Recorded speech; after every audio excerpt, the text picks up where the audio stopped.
நடிகை ஜோதிகா தமிழ் சினிமாவோட முன்னணி நடிகைகள்ல ஒருத்தவங்கலாம் வலம் வந்தவங்க அப்படின்றது எல்லாருக்குமே தெரியும். ஸோ அவங்க பார்த்தீங்கன்னா நம்ம நடிகர் சூர்யாவை காதலிச்சு கல்யாணமும் பண்ணிக்கிட்டாங்க. அதுக்கப்புறமா கொஞ்ச நாள் வந்து குழந்தைங்க அப்புறம் குடும்பம் அப்படின்னு சொல்லிட்டு அந்த குடும்ப வாழ்க்கையில இருந்தாங்க. அண்ட் மறுபடியும் வந்து சினிமால நடிக்க ஆரம்பிச்சாங்க. அண்ட் அப்படியே பார்த்தீங்கன்னா அவங்க வந்துட்டு இப்போ ஒரு திரைப்படத்துல நடிச்சிட்டு இருக்காங்க அப்படின்ற தகவலும் வெளியாகி இருக்கு. ஸோ இந்த நிலையில ஒரு திரைப்படத்தோட நிகழ்ச்சி அப்போ நடிகர் ஜோதிகா வந்து நிறைய விஷயங்களை பகிர்ந்திருக்காங்க. அது என்னன்னா, நான் காதல் சம்பந்தமான திரைப்படங்கள்ல நடிக்கிறத 27 வயசுலயே நிப்பாட்டிட்டேன். இப்போ எனக்கு 47 வயசு ஆகுது. இதுக்கப்புறமாவும் நான் அப்படிப்பட்ட கதாபாத்திரங்கள்ல நடிக்க மாட்டேன். அண்ட் பெண்களுக்கு வந்துட்டு எந்த திரைப்படங்கள்ல முக்கியத்துவம் கொடுக்குறாங்களோ, பெண்களோட கேரக்டர் வந்து போல்டா காட்ட முடியக்கூடிய மாதிரி திரைப்படங்கள்ல தான் நான் வந்துட்டு நடிப்பேன் அப்படின்றத சொல்லியிருக்காங்க. ஸோ நடிகை ஜோதிகாவோட எந்த திரைப்படம் உங்களுக்கு பிடிக்கும் அப்படின்றத கமெண்ட்ஸ்ல சொல்லுங்க.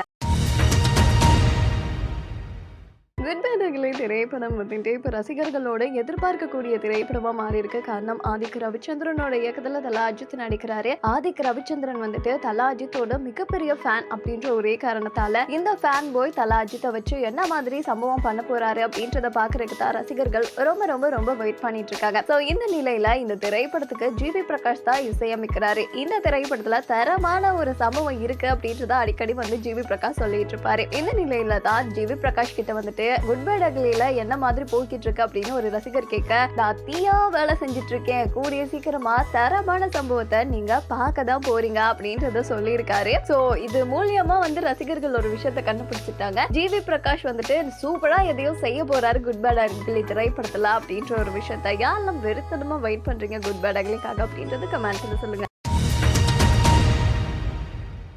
இலங்கையை சேர்ந்த செய்தி வாசிப்பாளர் தான் நடிகை லாஸ்லியா. ஸோ அவங்க பார்த்தீங்கன்னா பிக் பாஸ் சீசன் 3ல வந்துட்டு கலந்துட்டு இருந்திருப்பாங்க. அந்த சீசன்ல கலந்துட்டு கவின் அப்படின்றவரை வந்துட்டு சீசன் 3ல இருக்கும்போதே அவங்க வந்துட்டு காதலிச்சுட்டு வந்திருப்பாங்க. பட் ரெண்டு பேரும் வெளியில வந்ததுக்கு அப்புறமா பிரிஞ்சு போயிட்டாங்க. கவின் ஒரு பக்கம் அண்ட் லாஸ்லியா ஒரு பக்கம்னு படத்துல நடிக்கிறதுல ரொம்ப பிஸியா இருந்திருப்பாங்க. இந்த நிலையில தான் நம்ம நடிகை லாஸ்லியா வந்துட்டு இப்போ ஜென்டில் உமன் அப்படின்ற ஒரு படத்துல நடிச்சிட்டு இருந்திருக்காங்க. அந்த திரைப்படத்து பேட்டியில கவினோட கல்யாணம் குறித்து லாஸ்லியா கிட்ட கேட்டிருக்காங்க. அதுக்கு என்ன சொல்லிருக்காங்கன்னா, நான் ஒரு போட்டோ பதிவிட்டாலோ இல்ல ஏதாவது ஒரு ரீல்ஸ் போட்டாலோ உடனே கவினை பத்தி தான் கேக்குறாங்க, கவினை பத்தி விமர்சிக்கிறாங்க. ஆனா அவர் ஒரு கல்யாண வாழ்க்கைக்குள்ள போயிட்டாரு. இப்போ அதை பத்தி பேசுறது ரொம்ப தப்பு. ஏன் நான் ஏதாவது சொல்லி கூட அது அவரோட வாழ்க்கையை பாதிக்கலாம்ல. நான் அதை பத்தி தான் ரொம்ப யோசிக்கிறேன். இதுக்கப்புறம் கவினை பத்தி வந்து கேட்க வேணாம், அது எனக்கு சங்கட்டமா இருக்கு அப்படின்ற மாதிரி சொல்லியிருக்காங்க.